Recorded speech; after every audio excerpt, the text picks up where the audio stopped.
Hi guys, there's a tornado warning, and the tornado sirens are currently going off. So I'm going to go to the other house. I'm just going to let this play. Big Gay Al's Big Gay Boat Ride. In it, Stan finds out that his dog Sparky is a homosexual. How did your preoccupation with homosexuality develop?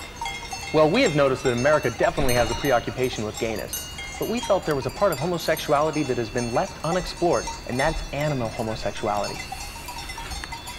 I know people are curious about the two of you, too.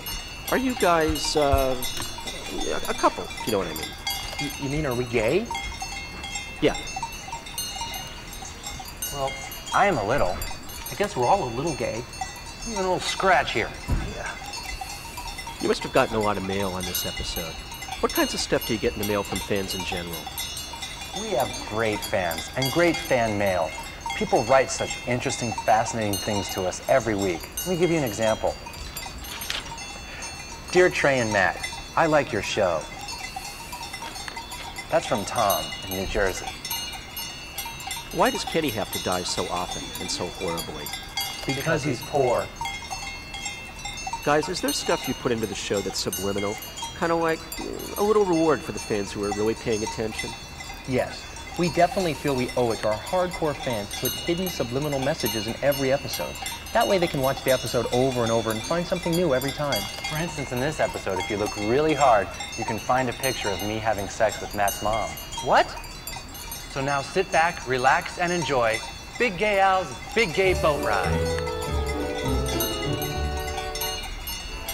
And now a fireside chat with the creators of Comedy Central South Park, Matt Stone and Trey Parker.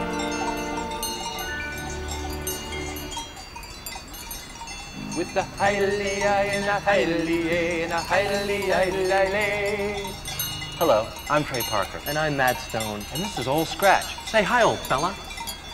This episode is called An Elephant Fucks a Pig, but the networks had it changed to An Elephant Makes Love to a Pig, which is kind of silly because if an elephant was on top of a pig, it wouldn't be making love to it, it would be fucking it. Would you agree with the statement, this episode confirms that Matt Stone and Trey Parker are nothing but sick weirdos? You know, what is so sick and wrong about two beings sharing the most intimate of moments? That's what I want to know. Do you come at the gene splicing of DNA from personal experience? Well, yes. I actually made Trey from splicing a tomato and a flounder. Guys, do you have strong ethical views on whether we should tamper with nature in real life? Well, both Matt and I think that genetic engineering is great and that everything should be spliced with everything.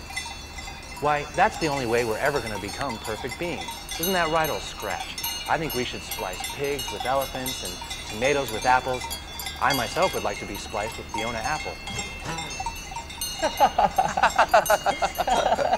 And so now, sit back, relax, and enjoy An Elephant Fucks a Pig.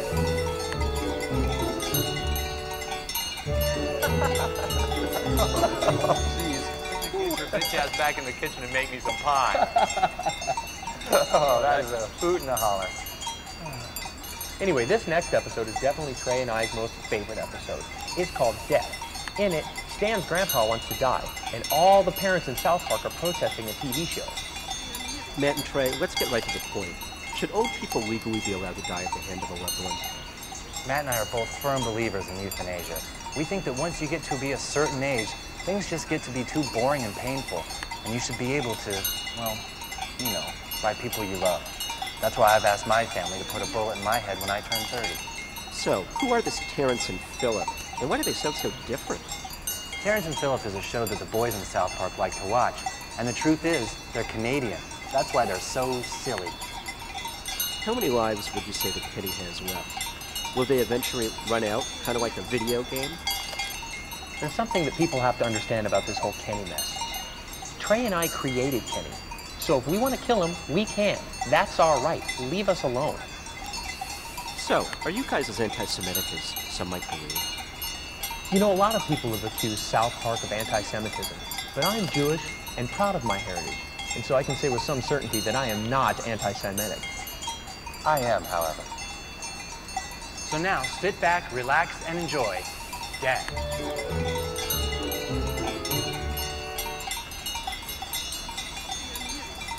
Howdy ho, all you South Parketeers out there. Hi-yo! I'm Rootin' Tootin' Trey Parker.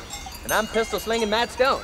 And this here's Old Scratch. Say hi, old fella. Hi, Trey and I are right excited about now because this first episode of South Park is, well, our favorite episode. That's right, Matt. It's called Pink Eye. It originally aired as our Halloween special. It's all about an epidemic going through South Park and the boys having to save the day. Trey and I wanted to do an episode about disease, and, well, we figured pink eye was the right one. That's right. You know, pink eye is a real disease, and anybody can get it. So, kids, be careful who you bed with. To fight this horrible disease, all proceeds from this video will go to pink eye research. Yeah, right. Right. So I'm not going to give away money. Oh, look. It's our Indian friend, Indian companion. Hello, Indian companion. Someone's coming. Thanks. Anyway, all y'all sit back, relax, and enjoy Pink Eye.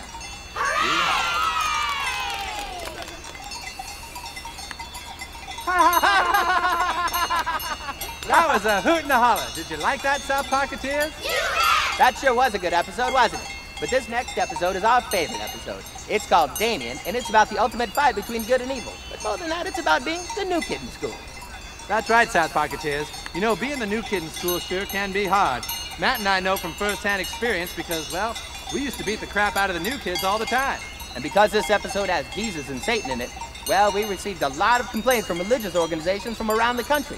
They said we were being blasphemous and sacrilegious. To which we say, well, you're all a bunch of heads. Wow, you said a mouthful there. Oh, hey, gang, it's our friend Indian companion. Someone's coming. We don't care. We don't care that someone's coming. Can't you say something else? It's always someone coming, someone coming. Okay, I hope someone comes. We like people. Kid, let's all tell Indian companion to go away. Well, now why don't we all sit back and get a little rowdy and watch Damien. Yeehaw! And now, an introduction with the creators of Comedy Central South Park, Trey Parker and Matt Stone.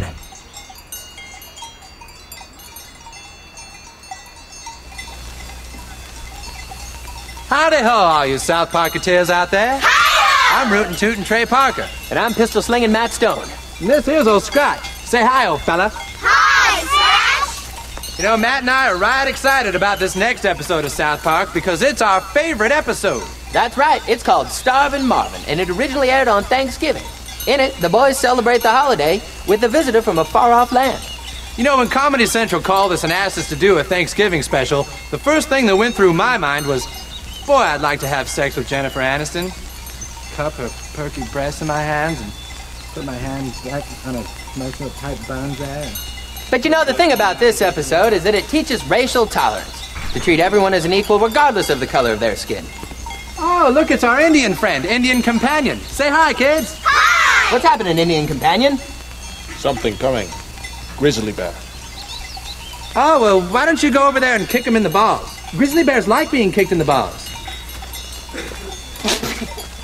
Dumbass. He's so stupid. Well, why don't you all sit back and have a rootin' tootin' good time with Starvin' Marvin. Yeehaw!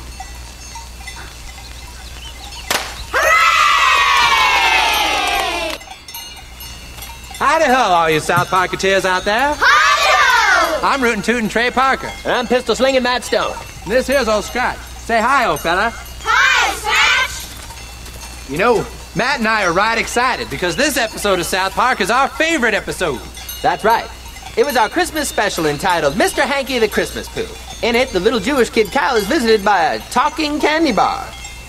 That's right, South Parketeers. And the reason that this episode is our favorite is because it was the first one to introduce the school counselor, Mr. Mackey. He was based on an actual counselor I had in junior high school. Why, I used to run around the hallways getting in trouble, and he'd say, Trey, you need to calm down and get back to your schoolwork, okay? And now I'm making $1 million off of him. And like all of our episodes, this episode has an important moral lesson. The moral of this episode is that everyone, regardless of your religion, should celebrate Christmas because it's the best holiday. Yeah. Hooray! Oh, Oh, look, it's our Indian companion friend, Indian Companion. Hello, Indian Companion. Say hi, kids. Hi! Someone's coming. Thank you. Anyway, why don't you all sit back, relax, and have a rootin' tootin' good time with Mr. Hanky, the Christmas chocolate bar. Boy, that was a hoot and a holler. Did you like that, South Parketeers? You bet! Well, great. Then you're gonna love this next episode. It's our favorite. It's called Tom's Rhinoplasty. In it, Mr. Garrison gets a nose job, a substitute teacher comes to South Park, and our boys learn how to lick carpet. You know, South Parketeers, the reason that this episode is our favorite is because we got Natasha Henstridge to be the voice of the substitute teacher. Natasha Henstridge was that actress in the movie Species, and we loved her acting. In fact, Matt and I used to freeze frame a lot of her acting from that movie on the VCR and play with ourselves.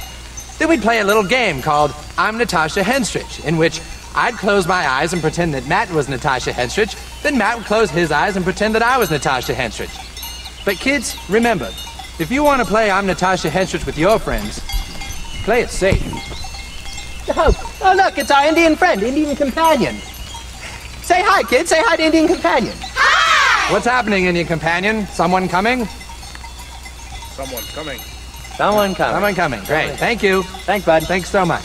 Why don't you go build a teepee there, buddy? I think you'll be Natasha Henstridge tonight. Anyway, why don't we all sit back, relax, and have a rootin' tootin' good time with Tom's Rhinoplasty. Yeehaw! Ready?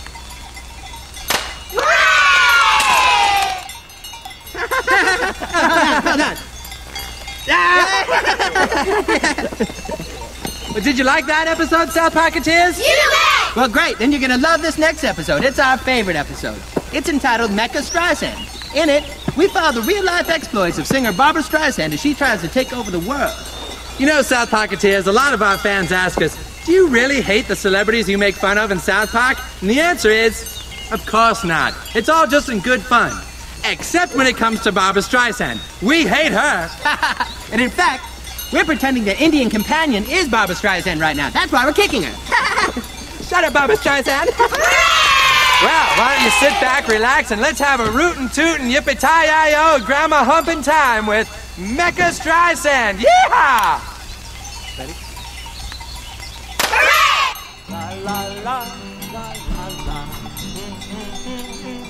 We're kicking her. Streisand. Mecha Streisand. Yeehaw! Ready?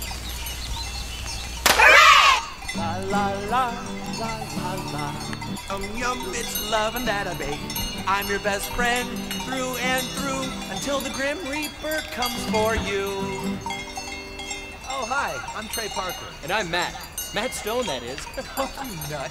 You just caught Matt and I doing what we love to do most, entertaining senior citizens at a retirement home. Say hi to the South Park fans, gang. Say hi to the South Park fans, I said! God. This next episode of South Park is called Cartman's Mom is a Dirty Slut, and it's our favorite episode. That's right, Matt. It's what we call a cliffhanger. Excuse me. My chest hurts. I need my medication. Oh, you mean this? Oh, yes, of course. Do the dog dance. I want to do the dog dance. Dog dance. Anyway, this episode is all about a little boy's search for his father and a videotape that might embarrass the heck out of him.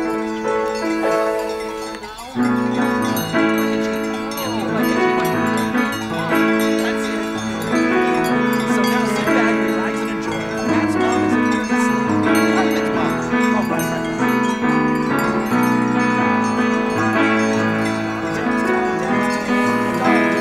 Dog dance.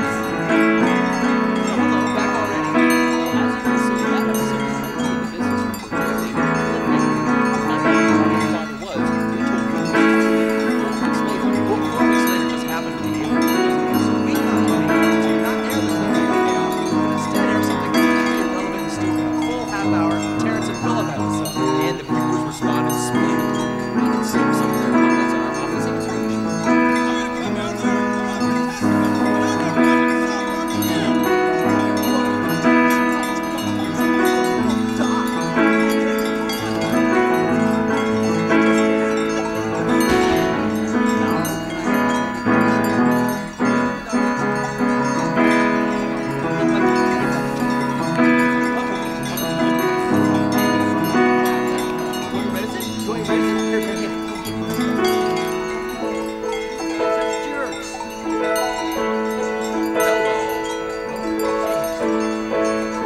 Well, after the Terrence and Phillip episode, which honestly really is my favorite episode, we finally aired the episode you're about to see. It's called Cartman's Mom is Still a Dirty Slut.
I can't wait 2 minutes. That's it! It's enough!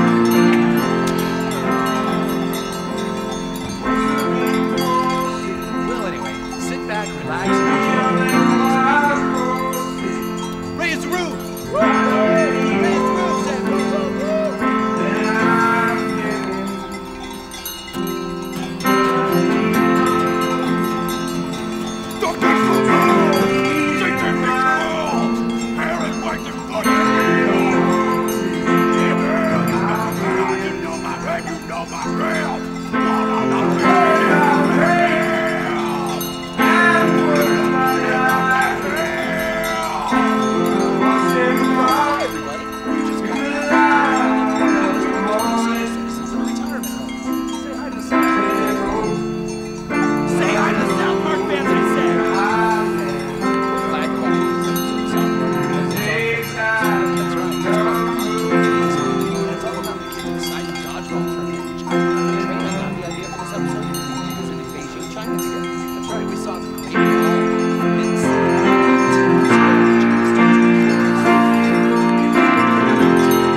Well, that episode was a hoot and a holler, wasn't it? That is a great episode, but this next episode is our favorite episode.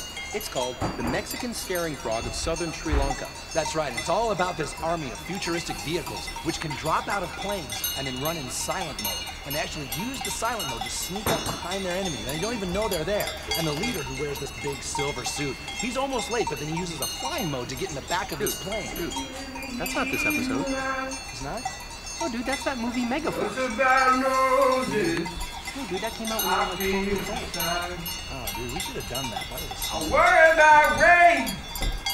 Well, yeah, but this is the episode where it has, you know, it has Jesus and he gets his own talk show and they're after that Mexican staring frog and stuff.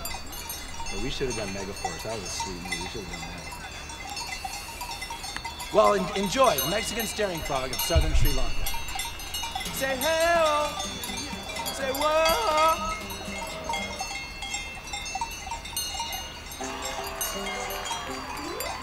Hello, everybody. I'm Matt Stone. And I'm Trey Parker. And this here is Macon. Say hi, old fella. We're back to show you the versatility and nutrition of one of nature's perfect foods, bacon. That's right. Today we're going to make French bacon sandwiches. How does that sound? Let's start by cooking the bacon. Bacon. Salt. Ooh, doesn't that smell good, Macon? Well, while we're waiting for our bacon to cook, let's watch our favorite episode of South Park. It's called Flashback. It's all about the kids getting stuck on the school bus and their driver, Miss Crabtree, falling in love. Flashback episodes are what you do when you're near the end of a season and you're fresh out of new ideas. Are you ready for some bacon, Macon? Macon loves bacon. Okay. You want it? You want it? You want it? Yeah, that's a buddy. Need more bacon. Need more bacon. Yeah. So sit back, relax, and enjoy Flashbacks. And when we return, French bacon sandwiches.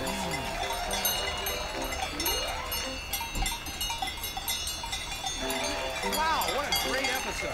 And look, Trey, our bacon is cooked just right. Not too soggy, not too crisp. Well, I've got the bread and French dressing all prepared. So we remove the bacon. So. Then we cover sparingly with French dressing.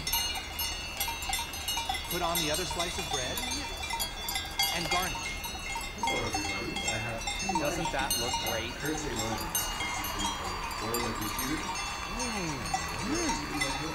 Hey, let's give some to Macon. Macon likes his with extra bacon. There you go, buddy. Yeah. Wow. Macon's really taken to the bacon, if I'm not mistaken. Well, now it's time to watch our favorite episode of South Park. It's called Summer Sucks. That's right. It's all about that 1 week in the year when summer actually comes to South Park. They're all snowmelt. This episode has a special guest appearance by Jonathan Katz of Dr. Katz Professional Therapist. So sit back, relax, and enjoy Summer Sucks.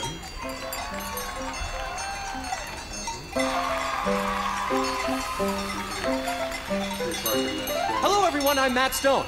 And I'm Trey Parker. And we're cooking bacon. And here to help us is our old pal, Macon. Say hi, Macon. Well, today's dish is called Northern Wyoming Bacon Loaf. Sounds good, huh? To make it, you will need 3 pounds of cooked bacon, 2 eggs, 1 cup of cheese soup, and another pound of cooked bacon. We've already started cooking the bacon. Ooh, smell that bacon. Bacon's going crazy. Whoa! All right, hold on. Macon loves bacon. Okay. You want it? You want it? Yeah, that's a buddy. More bacon. Yeah. Now, once the bacon is cooked, we're ready for the food processor. That's right. We're going to put all the ingredients in the food processor. Dude, that's so sick. Here. Fuck yeah. Bacon. More bacon. And mix. Whoa, Macon. Want some more bacon? While we're waiting for that, let's watch our favorite episode of South Park. It's called Chef's Chocolate Salty Balls. That's right. You see, Matt and I have been several times to the Sundance Film Festival in Utah, and we think it totally sucks ass. So we decided to have Robert Redford bring his little festival to South Park. Apparently, Mr. Redford doesn't like us too much because of this episode. Maybe that's because we have him drowning in shit. Well, who cares? He's old. Now, I'm going to put this dish in the oven at 450 degrees. You all sit back, relax, and enjoy Chef's Chocolate Salty Balls. And when we return, Northern Wyoming Bacon Loaf.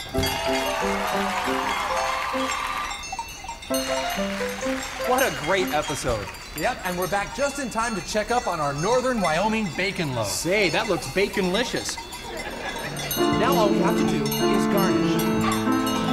Hey, bacon's going crazy. Hold on, buddy, this is for you. Here's a nice fresh bacon loaf just for making. Whoa, hold on there, buddy. Okay, all right. Hey. All that bacon grease can't go to waste. So what I do is I pour it into ice pop makers. That's right, you see, bacon grease congeals. So if you pour it in and you wait long enough, bacon pops. Who'd like to try one? You, come on up. Come over here, you. You like bacon? You gotta try. How is it? Well, now it's time to watch our favorite episode of South Park. It's called Chicken Pox. You see, chicken pox affects you worse the older you get. So when I was young, my mom would make me sleep over at friends' houses when they had chicken pox in hopes that I would get the dreaded disease while I was still a child. Well, in this episode, the boys also learn a valuable lesson when they hire a prostitute with cold sores to give their parents herpes. So grab a bacon pop, sit back, and enjoy chicken pox.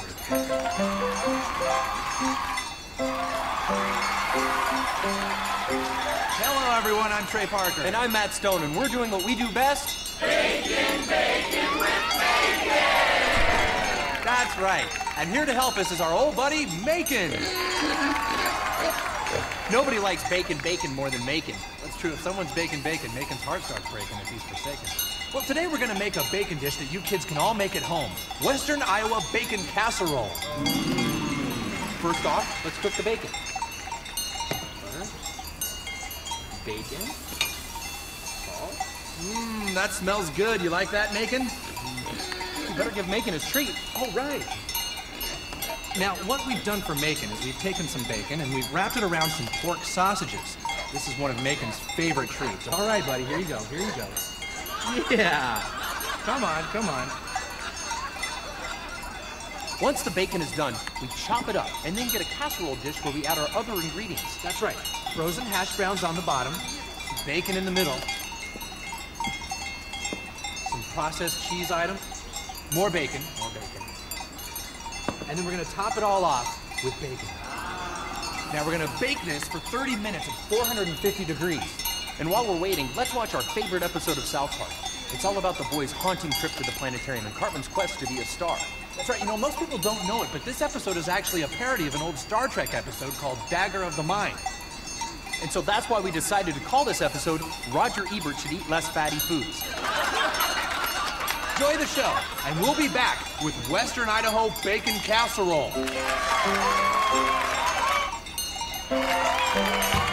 Wow, what a great episode. And what great timing. Our Western Idaho Bacon Casserole is ready. Wow, that looks baconlicious. Now all we have to do is dish it out and garnish with a side of bacon. Oh, Macon feels left out. He needs some bacon. Who loves bacon? Who loves bacon? Who loves bacon? Who loves bacon? Who loves bacon? Who loves bacon? Now, we can't let all this bacon grease go to waste. So this time, we're going to pour it into a mold, and that makes a fabulous dessert. Well, now it's time for our favorite episode of South Park. It's called Clubhouses. This is about that innocent time in every kid's life where they play Truth or Dare for the first time. The first time I played Truth or Dare was with my Uncle Steve.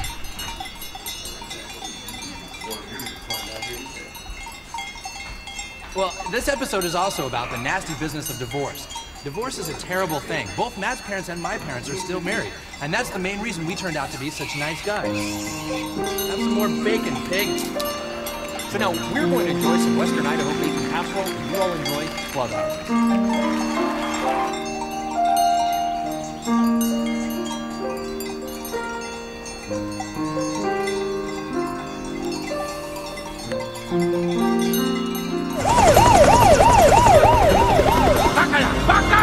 You in the rows.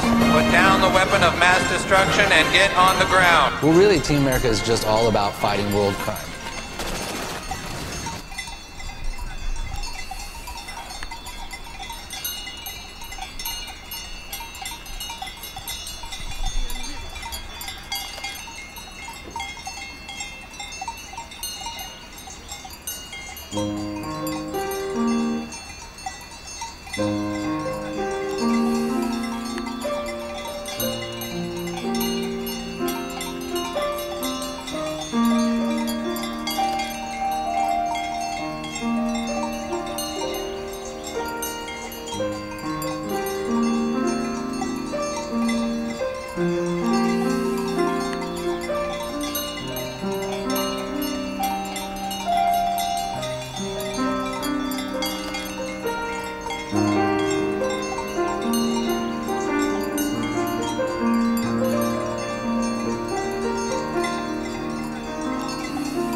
No, I don't remember that song. I do remember Blame Canada, though. Right. So how did you go about just going into making a musical? You just saw one that was fun, you go, we can do this? When we were actually in New York having meetings when we were in production on Team America, and somebody told us there was this puppet. It was great. So we went and saw it, and we loved it. And we went out with Bobby Lopez, who co-wrote it, after the show. And he kind of like looks up, for some reason he's a few years younger than me and Trey, and so he looks up to us like we're elder statesmen of the industry, and he goes, what should I do with my career, you guys? And we're like, well, what do you want to do? And there's something about Mormons, like a musical about Mormons. And we were like, we love Mormons. Yeah, what? It was like the only other person in the world who's into Mormons and musicals, you know? And so in that moment, we just kind of said, let's meet about this and let's try to come up with something. That was 2004. So that was 7 years ago. We finally put a lot of hard work into it. Yeah, we actually worked just 7 years on this. This is the hardest we've ever worked on anything, actually, in our life. Really? Yeah, I mean, it's getting crazy. Rave reviews. Are you surprised at the reviews? I mean, everybody is saying this. It's phenomenal. It's hilarious. The songs are actually great songs.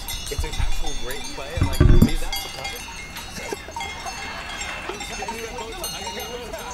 just got both ties. I look surprised by everything I said. No, but I mean, were you surprised? I mean, I'm a little surprised. Yeah, it's really, it is. I mean, it's gratifying to like work on something so long and you finally put out in front of people and they get it. You know, it's pretty cool. Yeah, when someone gets the joke. Well, the great part too is that we're actually getting some Mormons coming, and we can tell because there's parts of the show that really only a Mormon would get, or an ex-Mormon or whatever. And so we're always back there at the back of the house while the show's going on, and you'll hear them like there's a part where we quote Abinadi, and you hear the Mormons going, "Oh, that was Abinadi." Like, well, the Mormon's over there. A Mormon prophet Abinadi. Yeah, I would not say that. Now we will when we go see it. Yeah. But are they reacting good as well, Mormons? Yeah, well, it's a pretty select group of Mormons that will actually even come to the show. So, but of those, they seem to really like it. Yeah, that's wild. That's fantastic. And why Mormon? Are you just obsessed with Mormons? Yeah, they're just awesome. Yeah. And we grew up in Colorado, so we're kind of from Mormon country. You know, we knew Mormons growing up, and Mormons and musicals seemed like about an inch away from each other. Yeah, it always kind of seemed like they're about to burst into song, you know. And that's because I grew up really loving the classics, like Rodgers and Hammerstein musicals, and I always loved how happy and optimistic and they were, and it was like, oh, nobody's like that anymore, except for Mormons. Mormons have got something. This is kind of awesome. Yeah, so then you did it, and then did you preview it somewhere, or where did you, I guess here in New York, I guess. We did workshops for like 5 years. And how come you didn't go with puppets? You went with humans in this one? Because that's a good question. Why didn't we puppets? Yeah, I guess it's Team America, I guess, yeah. Yeah, Team America almost killed us. We swore we'd never work with puppets again. and like the way a musical, the way this whole process is, it's a lot different than what we're normally used to, which is us two sitting in a room with computers and cutouts of Cartman and doing that. You know, this is, we're working with like a great cast of consummate artists. And when you're writing for the stage, you kind of need, you're writing for certain people, and like Josh Gad and Andrew Reynolds, who play the two missionaries, they've become really part of the writing process. You need that. You know, it's very different than us two locked in a room together in LA, like doing this by ourselves. Yeah, you actually have to get feedback and change We stuff. work and with workshop human it. beings. Yeah, With actually human beings instead of paper. Yeah, absolutely. I guess so. And you have the soundtrack and all this stuff as well? We're actually recording the soundtrack this week. Yeah. Is that I have no idea. Are you finding there's a bunch of rules, like, will Broadway not let you say what you want to say, or is there censors? No, that's what's crazy is for the first time we don't have any of that. Because on Comedy Central even we have, you know, their standards and practices. And with a movie, you've got the MPAA. And with this, for the first time, we've just got a theater and we can pretty much do what we want. It's like Trey and I rented a theater and putting on a show. That's there's so no, cool. other than breaking the law, maybe if we got something, I guess we could do something hardcore enough to get the police after us. I don't think so. I mean, Spider-Man, they're killing people. Yeah, people are every night, and they're not shutting it down. So I can't wait to see this. When we come back, we're going to talk a little about South Park, okay? The Book of Mormon, we'll be back.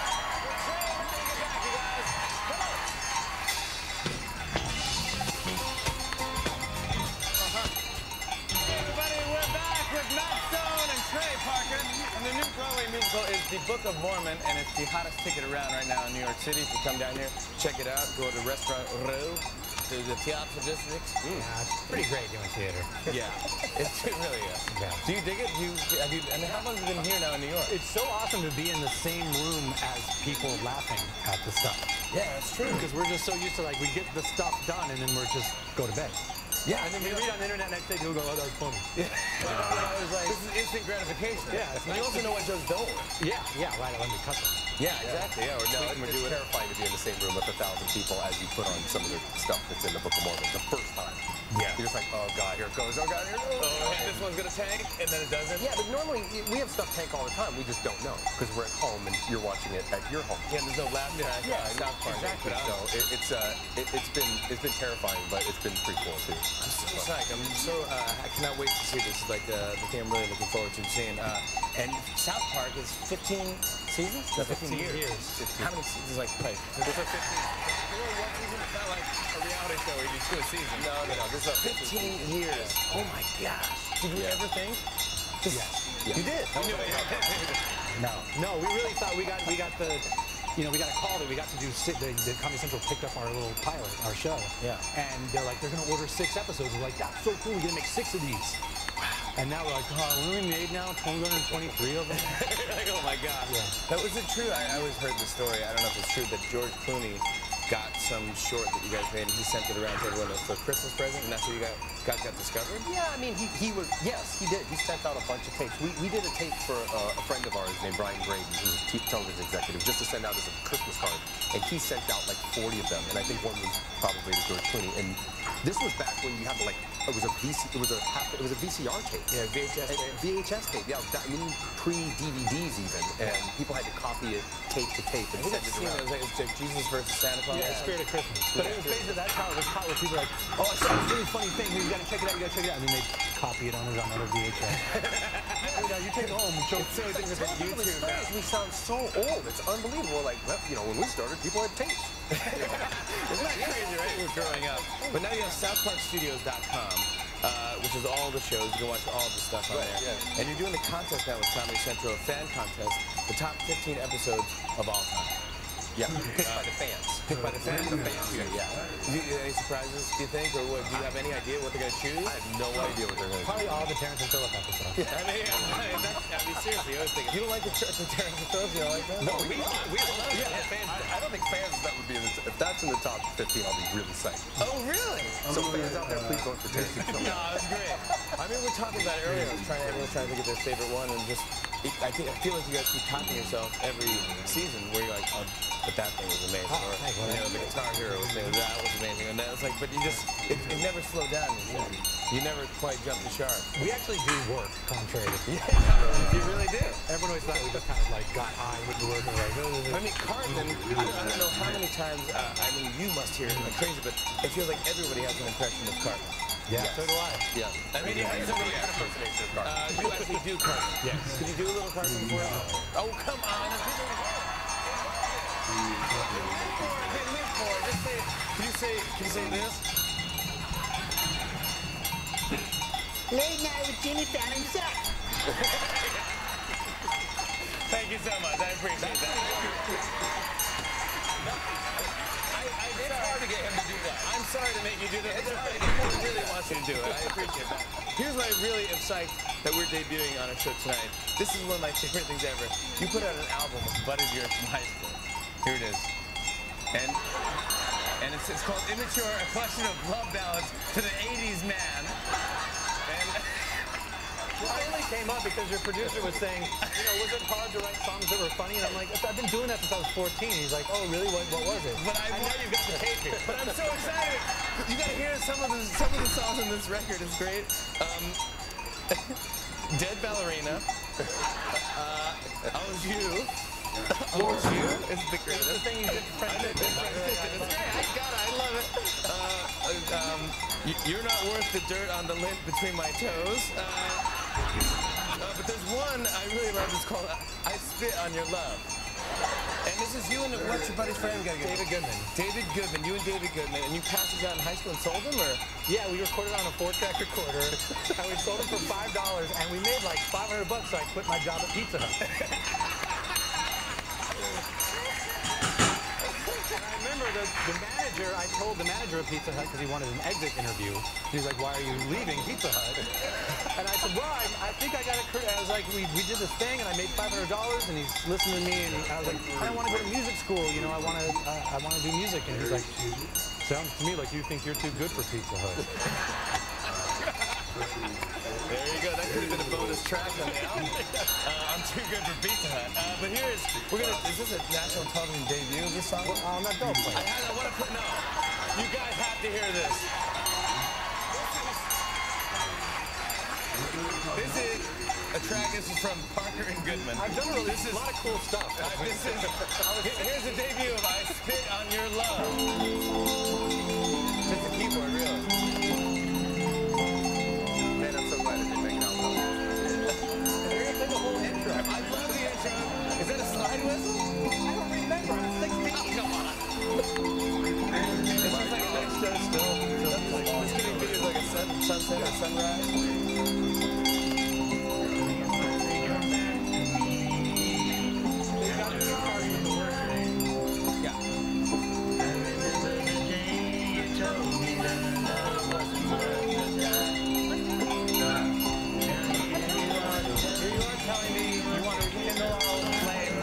I've written a lot of really good songs, people.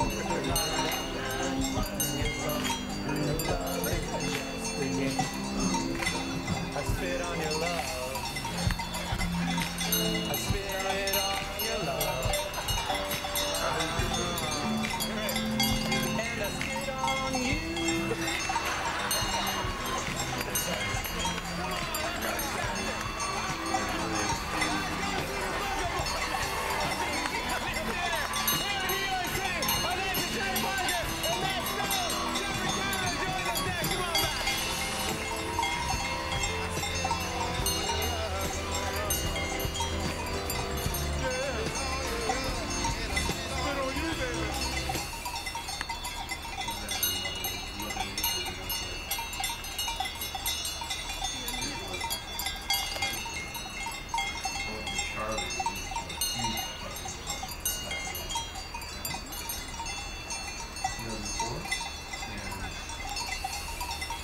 All I can remember is being at my grandma's house, sitting at the window and watching the things, fucking sway the trees back and forth in the front yard and shit falling everywhere. And the sky was emerald green. It was green. And I think it was nighttime, so that made it even weird. Bright green is what I mean. Hopefully, like I obviously don't want to wish that on anyone that I can, but I want to be able to see the sky because I was I'm so awestruck I love film. Now that I'm older, I realize that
And they're so tame. That is the coolest thing in the world. And then there's like a pet cat.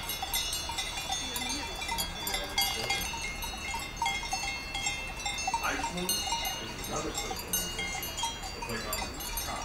It's like a top of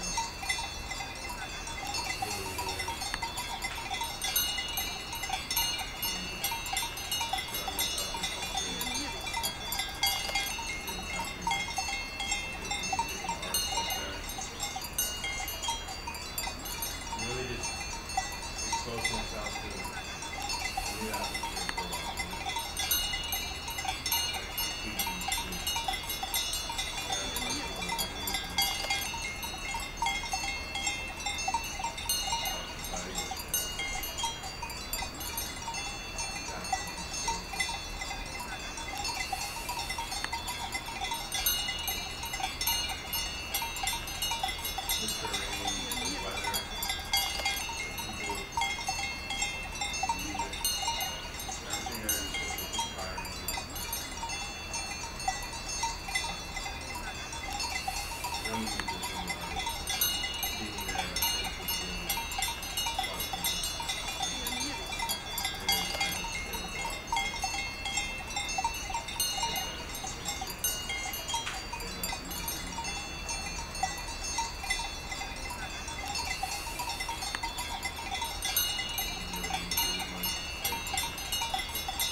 Such as when I went to Europe in 2014.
yeah, I hope you enjoyed my vacation time.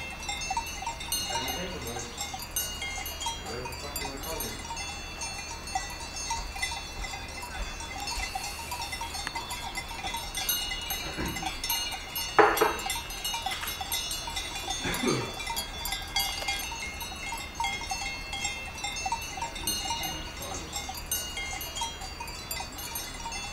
I might just have this as like a precursor to the stuff actually starts happening.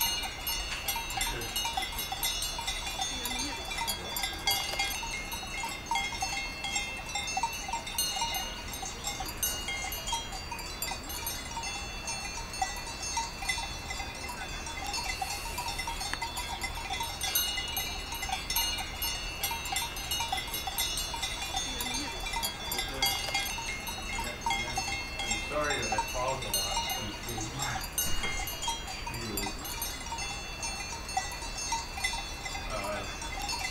Or between just like things. I don't know, I just try to think of like the right things to say. It takes me a minute or two to kind of get an information. I know it probably doesn't matter, but I really want things to sound kind of profound and easy to take in. So I try to, I don't know. It takes me a bit. I'm weird. That was the short. That's the short that I'm weird.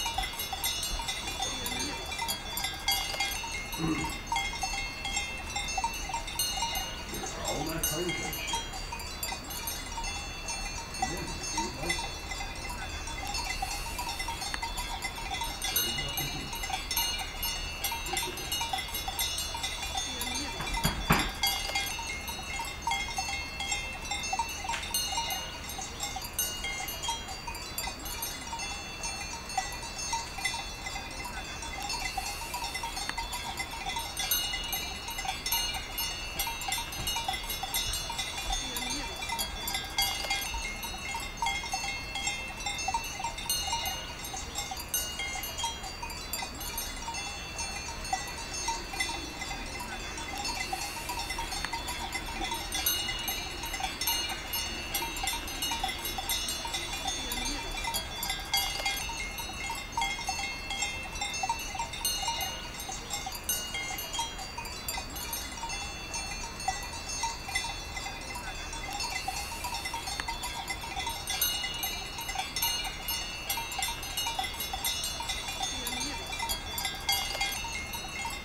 I say, national treasures. They have 4 Emmys for their show South Park and 9 Tonys for their Broadway musical, The Book of Mormon. The new season of South Park, their 15th, returns Wednesday night on Comedy Central. Please welcome Trey Parker and Matt Stone.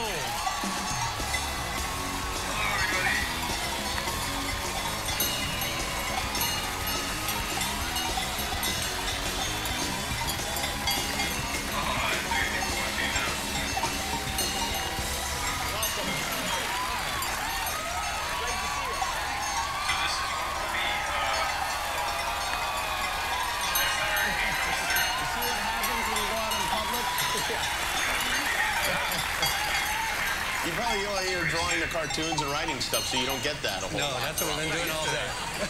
But people think of you as like the Siegfried and Roy of comedy, I think. As long as I'm Roy. But which one got eaten? I don't know.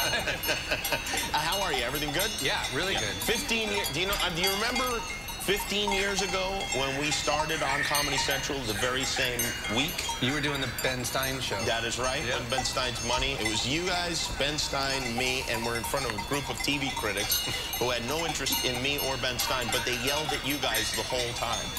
Do you remember that? Not really. Yeah, they were upset about an anal probe in the first episode of the show.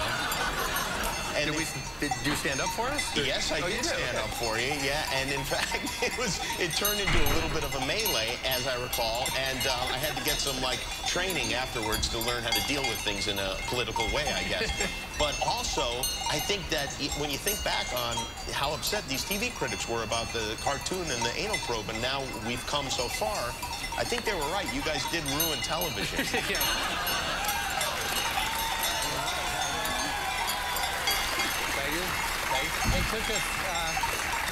It took us 15 years, but I think we finally killed it. And now you've got all the awards, and I watched your documentary, it's great fun to watch. Oh yeah, we had a whole documentary crew in the last run of South Park, so they were just doing kind of the reality show of how we put the show together, which was really weird. Yeah, I would think so. Yeah, and it's really weird having cameras in the writer's room.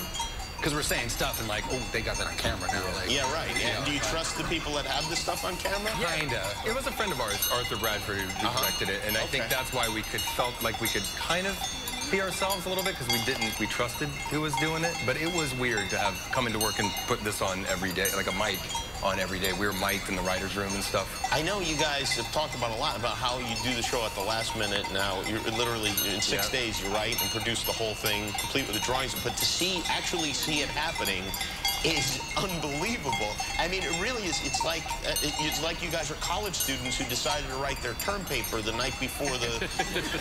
We're doing that right now, by the way. Right now? We're so behind. So the show's on Wednesday, and do you have what do you have planned right now? It's Thursday right now. Stan's going to be in it. Stan's going to be in it. Okay.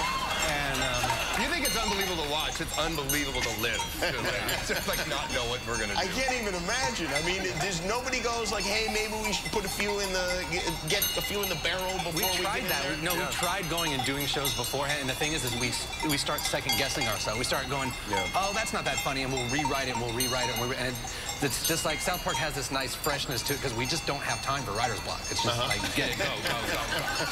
So. And the process is you guys sit in a room and you come up with ideas, and then you lock yourself to the computer, I guess, and you just sit there and hash out the script. Yeah. And then the guys are there drawing. I mean, you're making sketches. We just do everything in one building. That's what's not. We don't do anything out of house. So we can go and run in the booth, record it, and then the guys are meanwhile they're sitting there drawing it, and then we can look at it on the editing. Meanwhile, we're coming up with the next scene. So it's like a factory. And it's amazing that you were able to get a basement full of child slaves to animate this stuff. Well, now they're all 15 years older, so they've all grown up. They're almost legal. For me, the best part of the documentary is when you guys went to the Oscars. You were nominated for Best Original Song, right? Was that the category? In Canada, yeah. Wearing dresses, beautiful gowns. You get out of a limo together in gowns, which was great to start with. But then we learned that at the time you were on acid.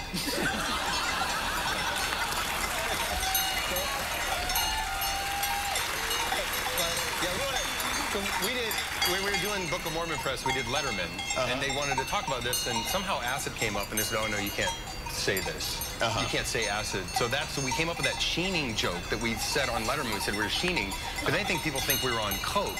Right. So it's really important we set the record straight that we were on acid. You were on acid. But it was, I mean, we were like... They have class over there. Yeah. We don't. Yeah. And this was like 13 years ago. You know, everyone was doing acid then. We left that in our late 20s. We don't have to do that stuff anymore. Whose idea was it to take acid before the Oscars? We thought of it sort of the week before, and then the day came, and we're just like so we're like, no, there's no way, you know. And it was like, we're not going to really wear these dresses. And we had tuxes as a backup because we thought we were going to chicken out, and we did.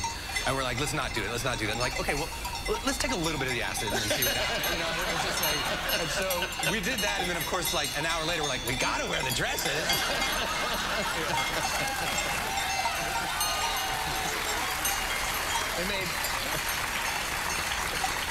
It made everything, it made that whole thing just make sense. And what about the possibility that you didn't turn, it didn't so happen that you won, but you would, had you won, you would have had to go up on stage. Trey would have had to go up on stage in a green dress on acid. Yeah, well, the dress is the least of the issues. The thing is, we didn't take a lot of acid. And so it was like we were coming down off the acid in the audience as the show started. We're like, yeah, no fun. Oh God, please don't let us win. Please don't let us win. You know? You guys taught a class at NYU a few weeks ago. Yeah, we did not take acid. You did not. Okay, good. We were sober for this. You've settled down. Yeah, I know. settled down. Yeah. What do you teach the kids when you show up? It was this thing where we went in and we didn't even know. It was a surprise to them actually. They didn't even know we were going to teach, and it was the freshman's first night. First day of school. Yeah. So it was there, and it was like their television and it was a class about writing. And it was, what was crazy was we got there and we just realized how old we actually are, because they're like, she's freshman in college. We're like, we remember, we met in college and everything. And we got there and we looked out at them and they're like 6. We're like, you're in college? Wow. And just felt really old. Yeah, we're talking about, we met, very much like in a class like here. We're trying to talk about collaboration and stuff. And like, we met before you were born. Let's see. Yeah. It hurt. Yeah, I would think so. It hurt, yeah. Well, you've matured into fine older gentlemen. Thanks. And when we come back, I want to talk about the Book of Mormon, because it is, I know everybody wants to see it, but it is absolutely fantastic. Matt and Trey are here with us. They're South Park, 6 days to air the name of the documentary. It's Sunday, October 9th at 10 on Comedy Central, and South Park Season 5 on Wednesday. We'll be right back. On Thursday, we get one scene, we jam it through the storyboard department. The guys will go in and record that scene. Trey's the quarterback. We're kind of like the offensive line, but it all starts in the ends with Trey and Matt. So sorry, Kyler, but I am starving. Which would you rather I eat? Should I eat the cuttlefish and asparagus or the vanilla pesto? Cuttlefish and asparagus? Very well, I will eat the cuttlefish. Their documentary, 6 days there. It starts October 9th on Comedy Central. It's fun to watch you guys do the voices. Yeah, it's great. We get asked to do voices all the time, and what's funny is that they always ask me, do you do Kenny? And I'm like, no, I don't do Kenny. I do Cartman, I do Stan. Like, oh, but who does Kenny? Kenny's like the least interesting voice ever in the history of animation. Yeah. I want to hear it for some reason. Well, yeah, but that's all it is. And they love to see it coming out of your actual bodies. Yeah. The Book of Mormon, we see the South Park takes you 6 days to put together. How long did it take you to put the Book of Mormon together? 7 years. We worked with Bobby Lopez, who did Avenue Q, and Trey and I met him in 2004 when we were doing Team America. And we found we had this weird fascination with Mormons, both us and him. And we started writing this musical, and it took 7 years. It took that long. We wrote all the songs. We wrote like an album first. We just kind of did a demo of our own album, and then had all the songs, and then, it was just doing stuff with real people. It's a lot harder than doing stuff with... It's so funny. It's unbelievably funny. I can barely make it through one musical. I've seen it twice, and then I downloaded the soundtrack so I can listen to it. It is insanely offensive. I mean, just...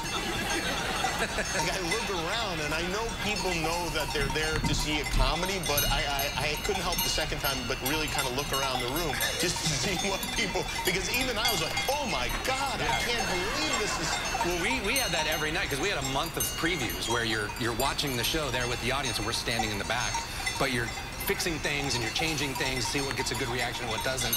And so we were sitting there, you know, the first few nights, we don't really know how people are going to react to it. We're back there going. And then, you know, the songs would come out. We had one woman walk out the entire time. Really? But she made it was a great walkout. She did a great job. Because she didn't just walk out, she stood up and she took her program and she threw it on the ground and then she stormed out of the room. It was just like, oh, that's a good one. Well, that's a triumph in and of itself. Well, it's great. You guys are unbelievable. I mean, the show is still so funny 15 years later. It's a testament to your... I mean, it's amazing that you guys haven't become distracted by something else and left the show, and I think that's a good lesson for people. No, it's still South Park's our baby, and it's still what we love doing. And you have now the oldest fourth graders in America. I know. Yeah. 30-year-old fourth grader. It's great to see you. South Park returns next Wednesday. 6 days air, October night. That's Sunday on Comedy Central. Matt Stone and Trey Parker, everybody. We'll be right back with Jessica Capshaw.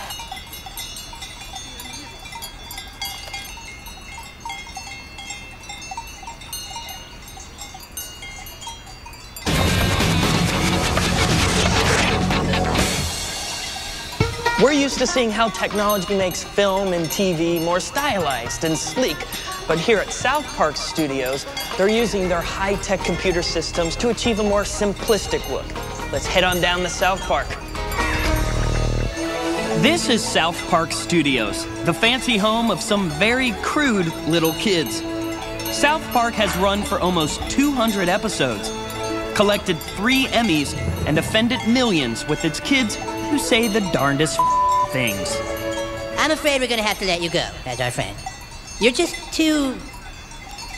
lame, yes. We were like, wanted to make a little thing where kids are actually talking the way they do. That's Trey Parker. He and Matt Stone are the co-creators of South Park, and they write, direct, and do most of the voices. This all just started as one little 3-minute film in college that Matt and I did. He's talking about the spirit of Christmas, a heartwarming tale about little kids, a snowman, and some Christmas magic. No, it's not cool. My sister in Minnesota put a hat on a snowman and it tried to kill her. Well, let's do it anyway.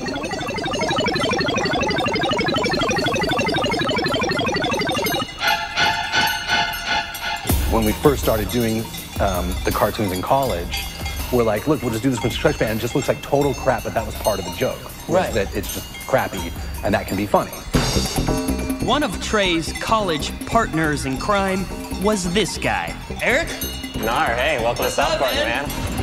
This is Eric, the director of animation for all 13 seasons of the show, but he's also known as Butters. Is it true I've heard that you were the inspiration for Butters? Yeah. Hey, fellas, I'm glad you called me. Trey, like, whenever he writes, he calls on, you know, things that are in his life. And he's picking on me by basing Butters on me. But I thought we were really getting along great. Yes, well, we weren't. And I asked Eric if he ever talked like that or if that was based on it. Yeah, he said, no, I never thought that. From student film to Emmy-winning TV hit, the core creative team hasn't changed, and neither has the look at first real and now simulated construction paper cutouts. God, Frosty killed Kitty. It really helps that they're construction paper, because if you did a comedy show and you had a real little kid get hit by a bus and die, it probably wouldn't be that funny. Right. But the fact that you've just got this little piece of paper that goes like this, right. It's like you can laugh at it. You know what I mean? Another reason they initially picked paper cutouts over hand-drawn animation, that whole drawing thing. Neither of us could draw. Like, Trey could hardly draw, and I wasn't really a good artist either, too. So. That's hilarious. 2 aspiring animators who couldn't draw. Exactly. Oh, yep. yeah. And of course, that's why the characters are so simplistic. Animating with construction cutouts is also a little less time-intensive than drawing each frame by hand. With these characters, they're almost like puppets. So you're cutting them out of construction paper, and once they're cut out and you have like a cartman, then you have a cartman and that's it. You don't have to keep drawing them every single frame. You can just move them. When execs saw the short, they jumped to order a pilot. And that first official South Park episode was done entirely with these little guys. This is all from the pilot. This is like the original South Park as a construction character. That was the hardest thing, was organizing the pilot, because it really got messy in there. Making these bagged up paper bodies move and mouth off wasn't easy. There was a camera up above us that was like up high, shooting down.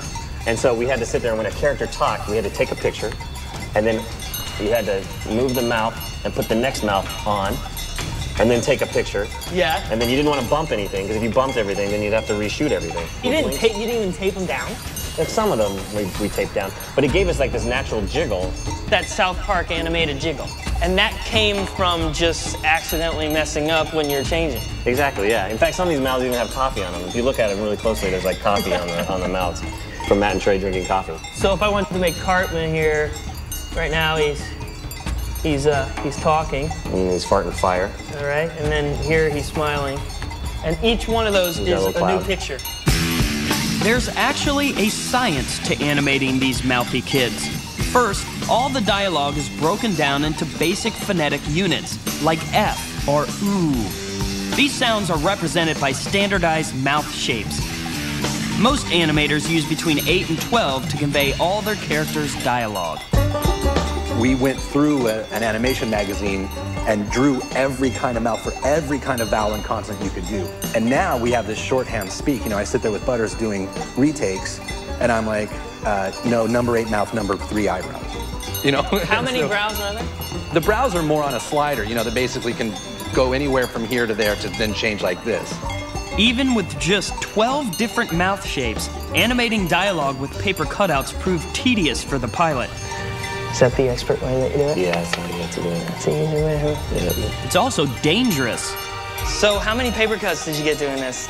Many paper cuts, but I did get a big wound right there with the exact blade. Did you really? Yeah, I was cutting around and it slipped and it went right, tore my skin right there. Oh my gosh, it's hardcore, dude. Yeah, yeah. And there was another major drawback. It took 3 months and a crew of 8 to shoot the first 22-minute episode. Yeah, it basically took an entire summer when we were actually doing it with construction paper and, you know, click, click, and click, click. And so we knew immediately, if this got picked up, we're going to have to figure out another plan. To keep up with the demands of about 15 episodes a year, the creative team had to bag the paper and go with powerful computer apps. But nowadays, you said it's come a very long way from, you know, the humble beginnings. Can I even call it that? Yeah. All right. Yeah, and, the show's evolved.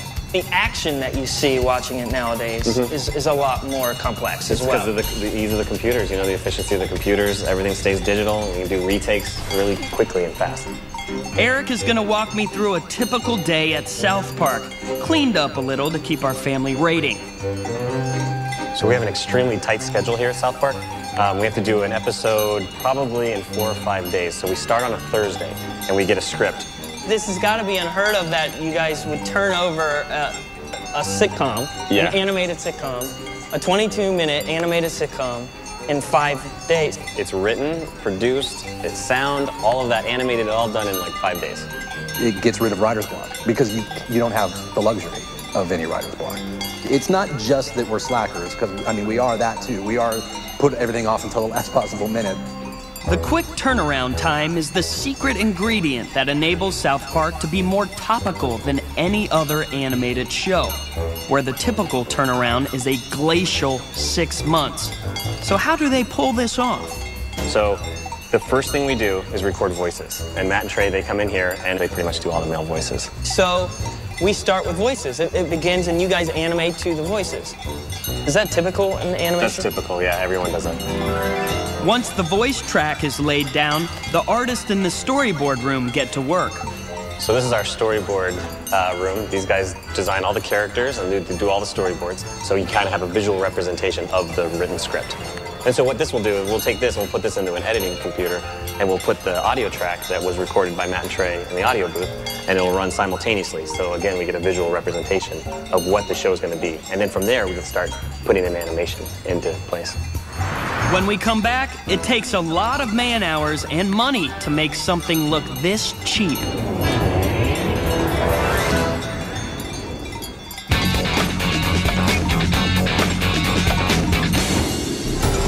South Park is an Emmy-winning TV series and a blockbuster motion picture. But it started out as a primitive student film. Frosty killed Kitty!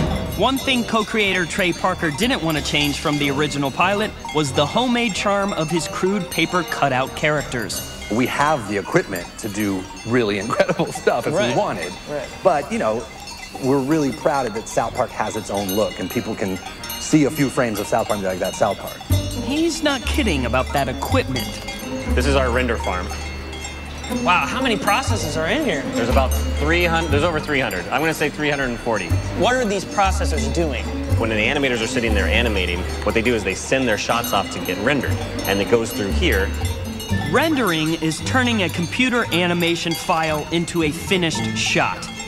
The software used to create those files is pretty impressive too. It's called Maya. Lead animator Jack explains how it works. It amazes me that you're using such a powerful, high-tech program for what comes off as a very simplistic animation style.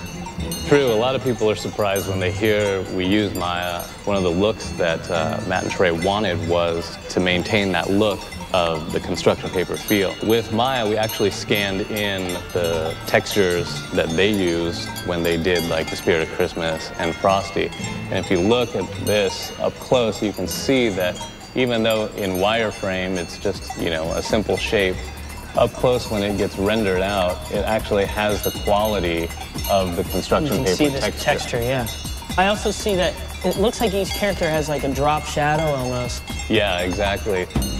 Maya simulates a 3D environment, right down to creating the tiny shadows a piece of construction paper would cast. You can see that Maya is actually casting a shadow, a light-driven shadow, off of Clyde's face onto this kid. I think it's Bradley. Maya also allows the animators to manipulate these drawings as if they were paper puppets. So the technical directors will assemble shots and put it all together, and then when it's delivered to an animator, it'll look a lot like this, but nothing in the shot will be moving. Maya gives the animator an overhead view that shows dozens of layers of characters and the individual elements of each one. So all these green lines are the different layers. That's just like one of them would be his hair, the piece that makes up his hair. What we have here is, this is character Bryden. He's got our standard South Park mouth pack. So it has all the different mouths for dialogue and for expression, including eyebrows. All the characters have the same mouth pack, is that what you got? Yeah, there's a standard mouth pack that we have. I've seen how they used to make the characters talk, switching out tiny paper mouths to match up with the dialogue. I think this might be a little bit easier. Nothing says worried like a number 8 mouth. So Maya saves time, and these guys need every second they can get, since they usually have only a few days to create an episode. Other studios that are doing 20 minutes in 4 to 6 months, 6 months to a year. Do you get any sleep during that time? It's very surreal. My mom will walk in and she just starts freaking out, you know, and she's like, I don't like that look on your face, and I don't like to see Butters looking like that. You just look like you're about to vomit. Yeah, everyone at any just looks, moment. yeah, just shaking and sick and pasty and coffee and you know, so it's not a good thing. These guys put themselves through hell for your amusement. I have to ask about the election episode, because it literally aired the day after the election. Yeah. Sasha and Malia, you have earned the new puppy that's coming with us to the White House. We will name him Sparkles. He's so awesome! He's so perfect and awesome! I know you guys crank these out and it's like insane, but how did you do that? Right around October, 10th of October, Vegas had Obama at like 8-1 in October. And I was like, okay, like, let's just start the Obama. It's 8-1, dude. I mean, he's gonna win. He's gonna win. On Tuesday night, we're all sitting there and we're doing, because I knew I was gonna watch his speech and put some stuff from his speech into the show. Okay. Right around 5 o'clock when results started coming in on the East Coast, there was really this like, okay, McCain gets this, McCain gets that, McCain gets this. We're like, oh crap. There was that moment. There was definitely like, okay, now what do we do? And luckily, but it worked out. I mean, Vegas is rarely wrong, so. Stan, Kyle, Cartman, Kenny, and Butters aren't the only kick-butt team to come out of South Park Studios.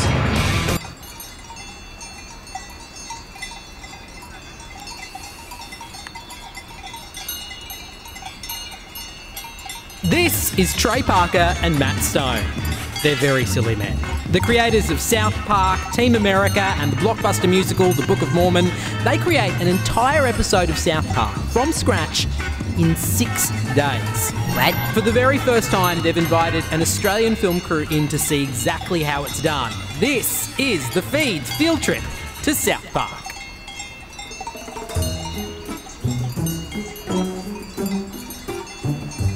When you're in production, walk me through your week. What does each day consist of? Stress. Stress, crying. Stress, stomach troubles, diarrhea. Well, it's funny because let's I now can put a big difference between Thursday and Tuesday. You know, because our week starts on a Thursday. And Thursday is the day you get to go in the room and you're like, what should we do? And it's the most fun day because there's no, here's what we've got, where do we go? It's just like, what do we want to make fun of? What do we want to talk about? Hi, I'm Mark. I'm from Australia. Hi, how are you? So this is where every day starts with us during the run. And it's basically, we sort of have 3 whiteboards for acts 1, 2, and 3. You know, and we'll just start writing down, making drawings and doing things. You know, if we leave a new character, I'll run up and draw it really quick, and we'll spend the first, 2.5 hours of every day in here. And we usually get something that's like, oh, that's fun. That sounds fun. Oh, that'll be easy. And then we all go, oh, let's go home. This will be easy. We'll figure this out. We've got time. Let's take a little break and go out to dinner, and we'll do whatever. And then come back on Friday and it's like, okay, so that's what we're doing. Okay, we don't have a whole lot of time now. We should probably really get into it, And then you get to Saturday and you're like, wait, why is this funny again? And you're like, wait, but now we've got this. We've got to do that. We can't just make a cut story because we started with Stan's story. And then you get to Sunday and it's, oh, dude, we're so fucked right now. And it's like, and this is every single week. And then you get to Monday and you're like, oh my God, dude, we're gonna have to call the network and tell them there's no show. Have you ever had to do that?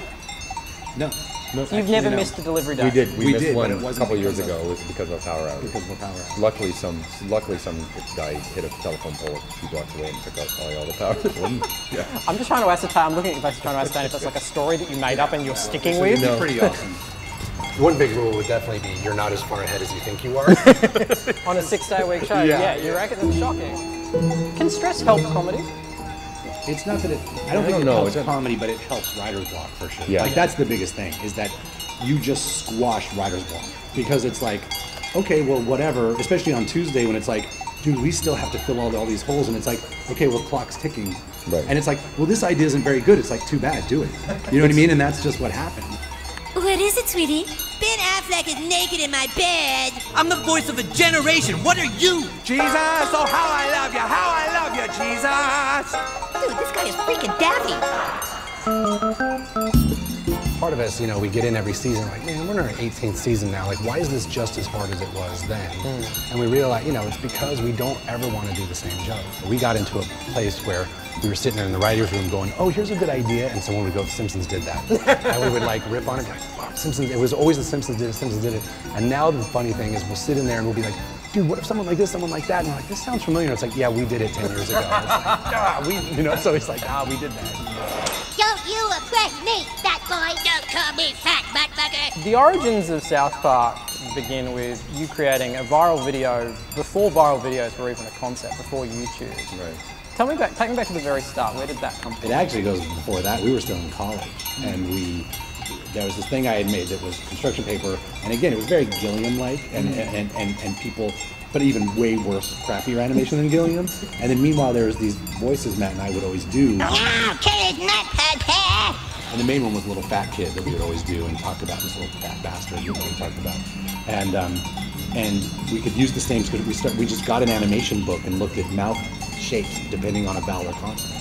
And we just copied those and cut them out and put them on, and we're just doing this all with a single stop frame camera. And we did a 5-minute thing that we called the Spirit of Christmas.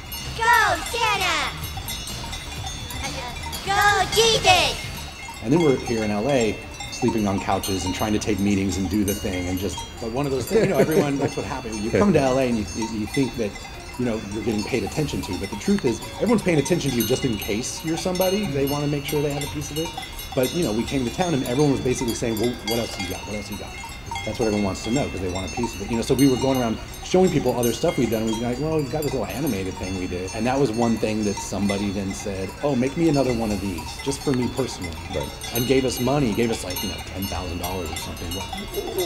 We get $10,000, all we got to do is make another one of these dumb little Christmas cards. And because it was for someone here in Hollywood, that he sent out then, he copied it on VHS, this is all just on VHS. He copied it, and it went out to a bunch of people, but they were all people. So then that got copied, and that got copied, and then got copied.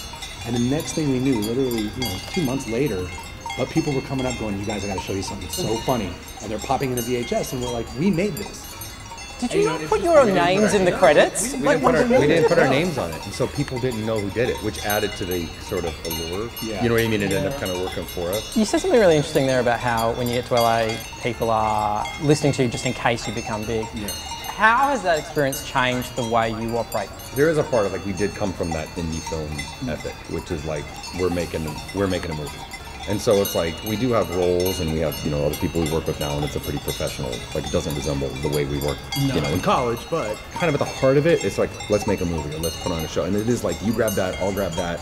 And I think that even though we're like, you know, old and fat now, there's a part of it that we still have that ethic, which is like, that fucks us, you know, by the way. I mean, it really does. Sometimes we're falling flat on our face because we're like, no, we're going to do it this way. And then you go, oh, okay, that's not why you did it that way. It works like that way for a reason. We're going to do it. Yeah, like, that's a bad idea. Don't do that. That was a bad idea. That was a bad idea. So then we go in here, Matt and I go into this part, and this is where we've always been, this is our dark little cave. This is where the voices happen. Yeah, so Matt will be on here, his headphones, I'll be here with my headphones.